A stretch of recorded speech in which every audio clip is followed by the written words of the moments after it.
You know what to do in most of the situations that matter.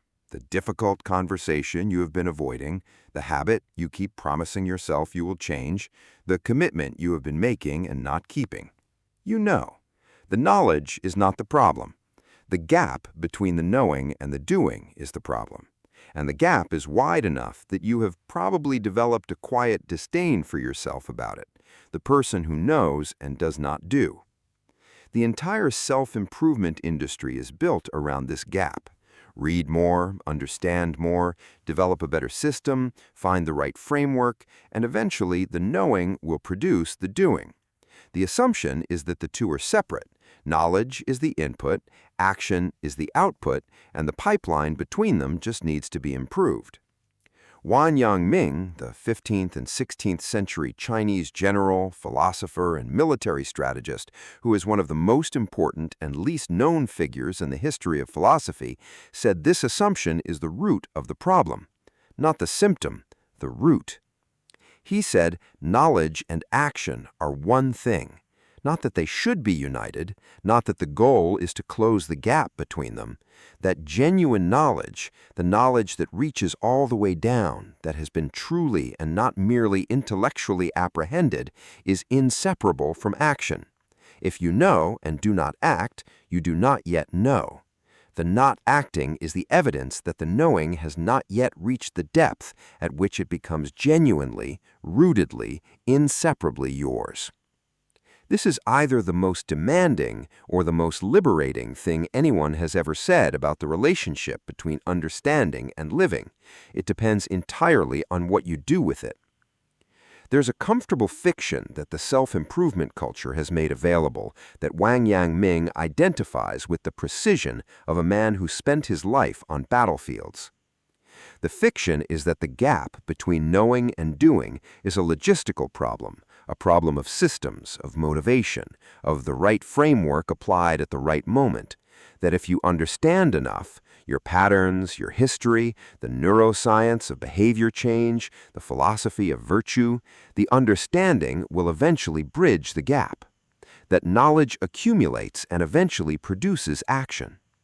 Wang Yangming lived in a culture, the Chinese Confucian world of the 15th and 16th centuries, in which exactly this split had been institutionalized.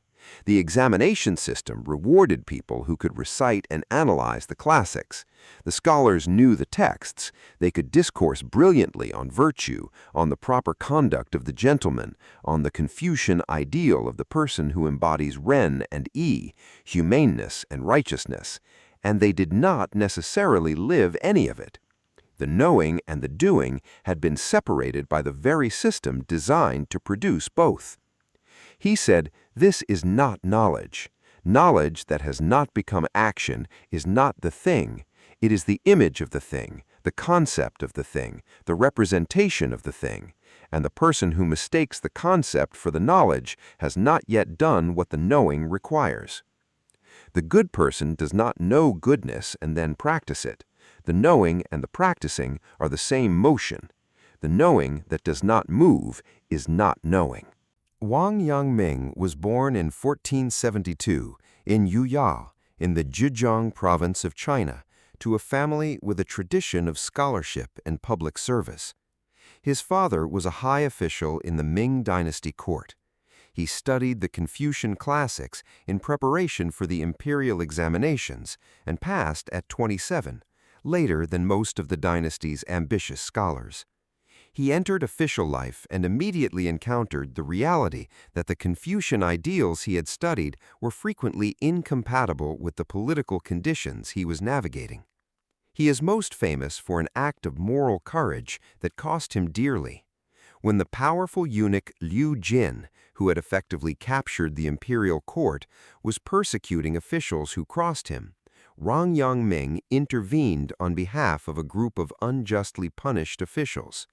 Liu Jin had him flogged 40 times and exiled to Longchang, a remote and inhospitable post in what is now Guizhou province, among indigenous communities and in conditions that were, by the standards of the Ming court, barely survivable.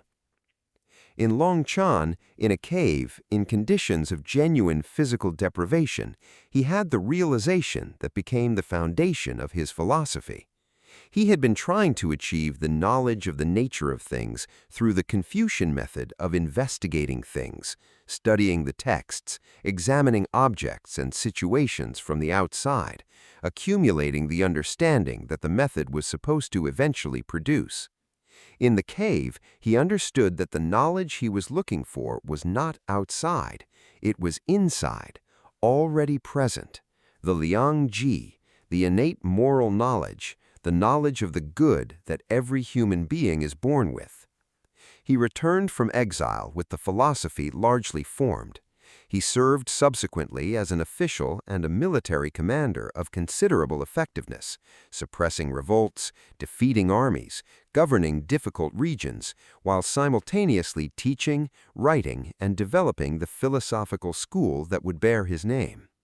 He died in 1529 at 56 on the road home from a successful military campaign, having spent the last decades of his life as one of the most practically effective and most philosophically serious figures in the history of Chinese thought. The unification of these two, the general and the philosopher, the military effectiveness and the philosophical depth, the man of action and the man of contemplation, is not coincidental. It is the embodiment of the doctrine. The philosophy.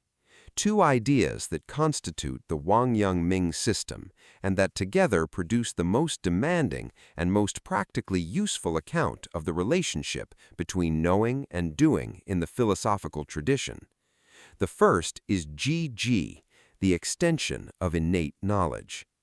Every human being, Wang Yangming argued against his Neo-Confucian predecessors, is born with the Liang Ji, the innate moral knowledge that knows the right without having to be taught it.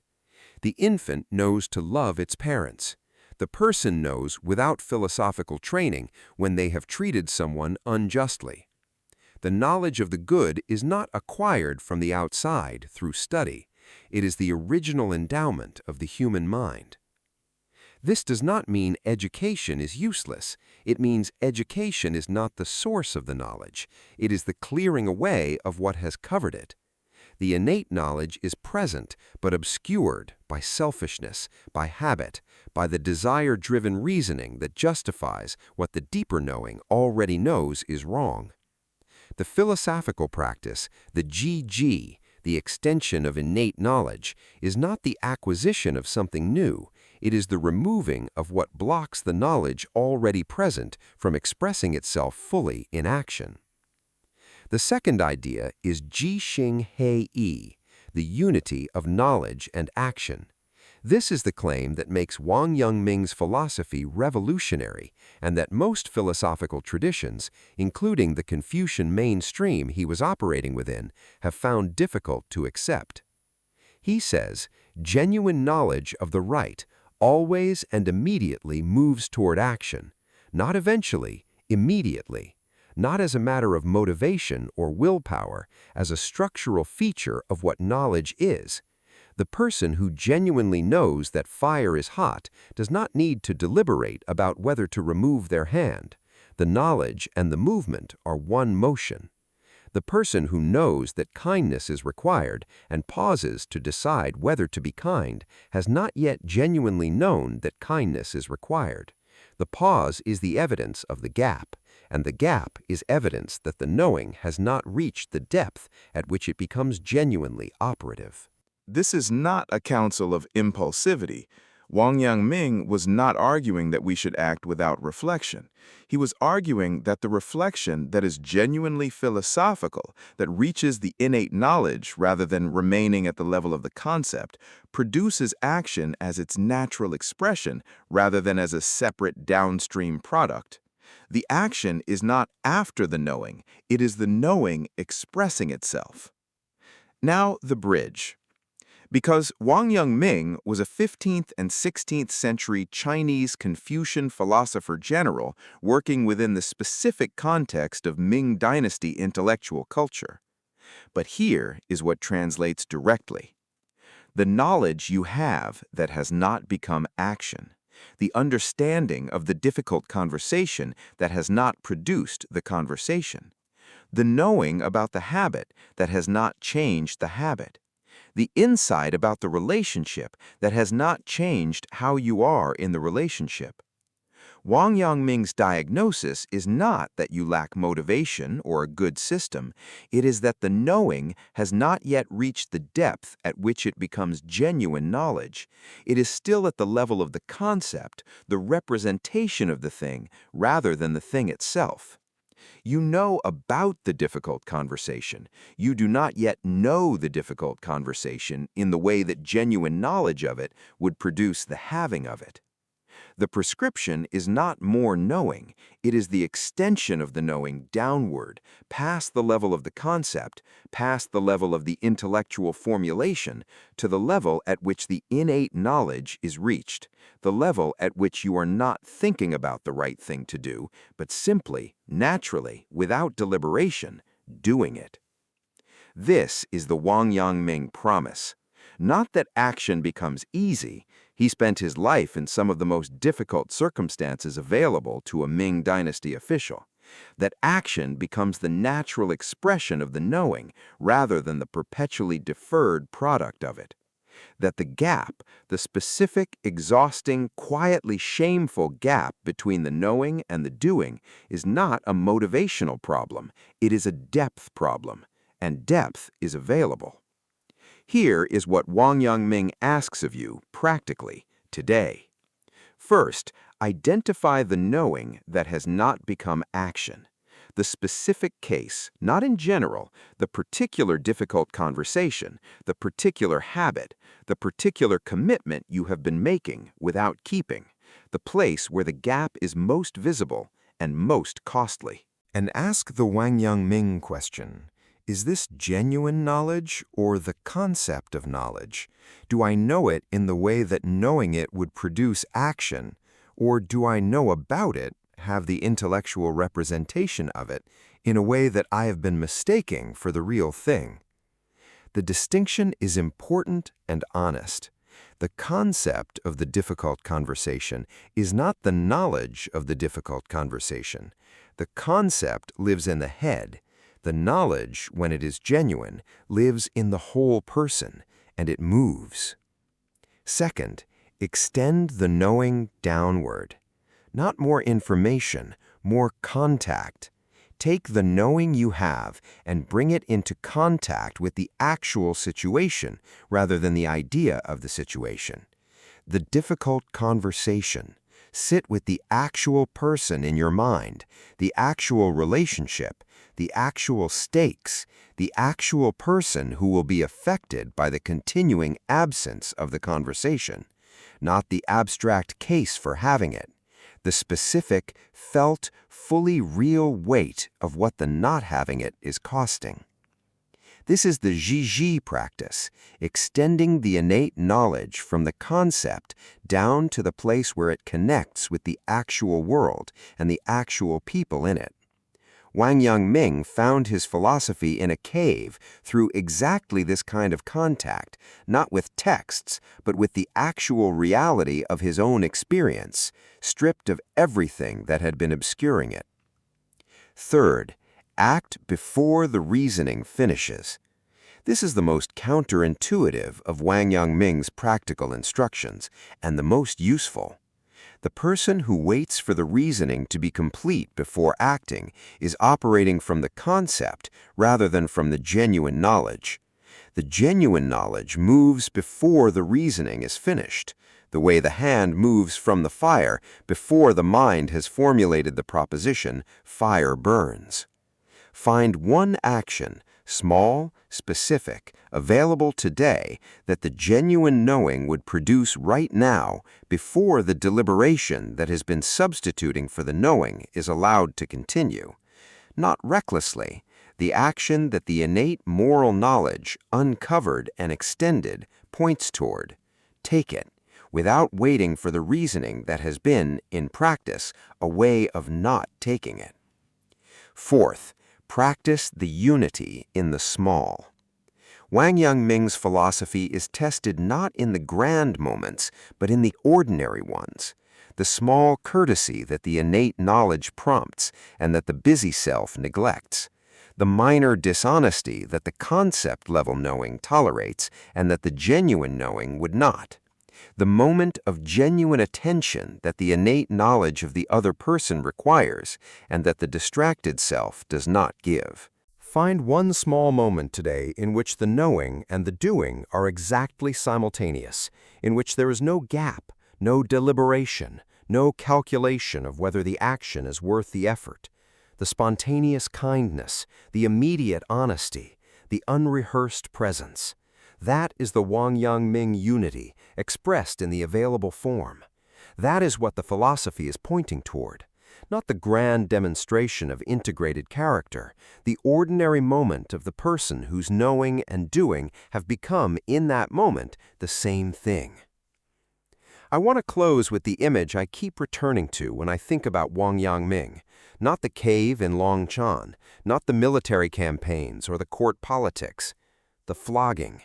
The 40 strokes ordered by Liu Jin for the act of intervening on behalf of unjustly punished officials. Wang Yangming knew before he intervened what the intervention would cost. He knew Liu Jin's power and Liu Jin's vindictiveness and the near certainty of the consequences. The knowledge and the action were the same motion. He did not deliberate and conclude that the intervention was worth the cost. He knew the officials were being unjustly treated, and the knowing moved toward the action as naturally as the hand moves from the fire. He paid the cost. He was flogged and exiled and survived in conditions that were barely survivable.